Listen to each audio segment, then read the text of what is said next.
आगामी पंचायत चुनाव और विधानसभा चुनाव के साथ साथ कोर्ट का आदेश आता है चुनाव कराने के लिए। सदस्यता अगर रद्द होती है तो उपचुनाव की तैयारी। उपचुनाव में कितनी दावेदारी?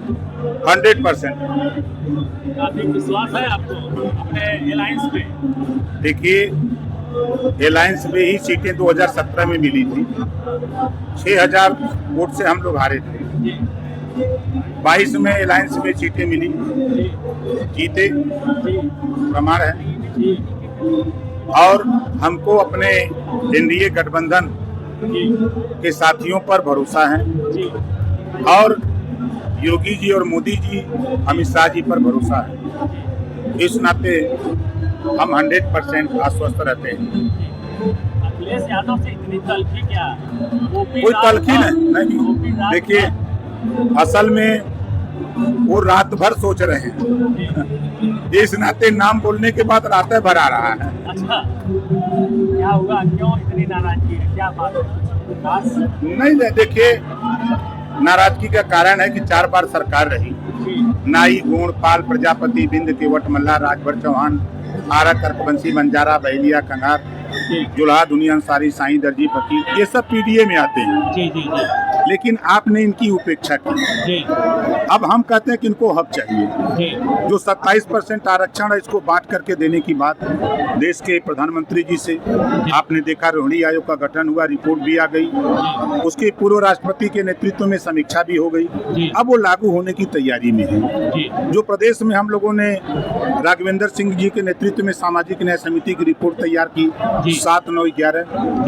अभी जैसे हमने बयान दिया कि जो सामाजिक न्याय समिति की रिपोर्ट है, जो रोहिणी आयोग की रिपोर्ट है, 7, 9, 11, 7% पिछड़ा, 9% अति पिछड़ा और 11% सर्वाधिक पिछड़ा। हम इसको लागू कराने के मूड में है पंचायत चुनाव में ही कि 7% जो पिछड़ा है, जो अति पिछड़ों का हक लूटने वाले लोग हैं, हम लोग उनका हक नहीं लूटेंगे। उनकी जो आबादी है, उस आबादी के हिसाब से हम उनको रिजर्वेशन पंचायत चुनाव में देना चाहते हैं। अच्छा, ये बताइए, अखिलेश यादव जो है अपना एक विशेष कथावाचक प्रकरण में लेके भाग रहे हैं, क्या उनको ब्राह्मणों का वोट नहीं चाहिए क्या? ये बात तो उन्हीं से पूछेगा तो बताएंगे। जी जी जी। वोट लेने नहीं, वोट लेने के लिए अब देखिए, यादव रेजिमेंट को सड़क पर उतार दिया जी, उनको तो दंगे में झोंक दिया जी, उपद्रव करने में लगा दिया जी जी। अब पुलिस की गाड़ी पर पथराव जी, उसके साथ साथ पुलिस के ऊपर पथराव। पूरा वीडियो पूरा देश देख रहा है। जी जी। और अपना क्या कर रहे हैं जी? यादव बनाम ब्राह्मण करा दिया जी, और अपना जाकर के यादव जी के यहाँ भोजन कर रहे हैं जी। हाँ, पूरा वीडियो जारी हो रहा है। बिल्कुल। उसी तरह देवरिया में आपने देखा, यादव ब्राह्मण के झगड़े में यादव के घर गए, ब्राह्मण के यहाँ नहीं गए। उसी तरह आपने देखा कि अभी उनके सांसद सुमन जी राजपूत बनाम दलित कराने की कोशिश किए, लेकिन सफल नहीं हो पा रहे हैं। जब सफल नहीं होते हैं तो कहीं भोजन करते हैं तो कहीं पगड़ी बनवा रहे हैं।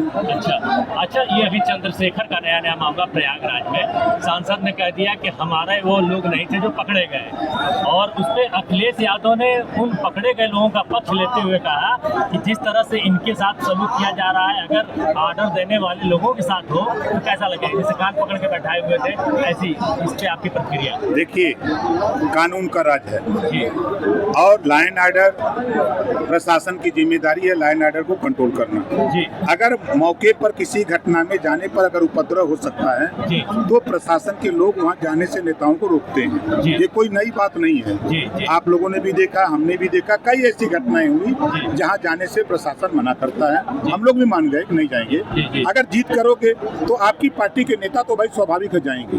अब आपके पार्टी के नेता वहाँ जा रहे हैं आपके साथ और उनके साथ कोई घटना हो रही है, अगर आप लोग ये कह रहे हो कि हमारे साथ नहीं है, जैसे आपने देखा अहिर रेजिमेंट उपद्रव किया, सड़क पर पथराव हुआ, पुलिस की गाड़ी पर शीशे टूटे और पुलिस के ऊपर पत्थरबाजी हुई। अब उसके बाद बयान आया अखिलेश जी का कि वो भारतीय जनता पार्टी के नेता थे, मतलब यादव रेजिमेंट अब वो भारतीय जनता पार्टी का हो गया। उसी तरह चंद्रशेखर चंद्रशेखर आजाद जी की बात आ गई। अब वो जो पकड़े गए लोग तो कहें कि हमारे लोग नहीं हैं, तो हैं किसके वही बता दें। अच्छा, ये बृजभूषण शरण सिंह जो आपकी ही बड़ी पार्टी अलायंस से है, उन्होंने अखिलेश यादव का बचाव किया है कथावाचकों के, कहें ये राजनीतिक मजबूरी है, ऐसी क्या मजबूरी? देखिए, राजनीति में कौन क्या बोल रहा है जी और उसका असर कहाँ होने वाला है, जी तो लोग अपना अपना दाव लगा रहे हैं जी और समय समय पर नेताओं के अजब गजब बयान आते भी हैं। जी। अब्बास अंसारी को अगर स्थगन आदेश मिलता है, क्या ओम प्रकाश राजभर उनको अपनी पार्टी में रखेंगे? भैया देखो, मैं बार बार कहता हूँ कि समाजवादी पार्टी के अलायंस पे 12 टिकट समाजवादी पार्टी ने ये कह के दिया कि प्रत्याशी हमारा होगा, सिंबल आपका होगा। उदाहरण जफराबाद देखो, आज भी वो विधायक सपा का झंडा और डंडा टोपी लेके घूम रहा है। उसी तरह अब्बास को भी समाजवादी पार्टी ने हमको कहा कि अपने सिंबल पे लड़ा दो, नेता वो समाजवादी पार्टी के। जी जी जी जी। उसी तरह आप चाहे बनारस की सीट पे देखिए, चाहे महाराजगंज की सीट पर देखिए, चाहे आप देवरिया की सीट पर, जहाँ भी उन्होंने सीट दिया तो उन्होंने अपना प्रत्याशी दिया। तो जो चुनाव आयोग की नियमावली है, जब व्यक्ति चुनाव किसी सिंबल पे जीतता किसी पार्टी के, तो उस पार्टी का वो विधायक माना जाता है। तो आज भी जब तक उनकी सदस्यता खत्म नहीं होती है, तब तक वो भारतीय समाज पार्टी के नेता हैं, भारतीय समाज पार्टी के विधायक हैं। ये चुनाव आयोग के पास रिकॉर्ड में दर्ज है। कह रहे थे कोर्ट में कि हमारे हम भारतीय समाज पार्टी के विधायक है, हमको परेशान किया जा रहा है। बिल्कुल, आप सही कह रहे हैं कि वो सुहेल देव भारतीय समाज पार्टी के विधायक हैं। उनको परेशान क्यों किया जाए? परेशान कहाँ, तो मामला न्यायालय का है, सरकार क्या करेगी? नहीं, सरकार देखिए, वो अदालत का काम है, अदालत के फैसले को आप भी मानते हो, हम भी मानते हैं। एक चलते एक प्रश्न, ब्रजेश सिंह से आपके रिश्ते कैसे हैं? पूरे देश में सबसे रिश्ते हमारे अच्छे हैं।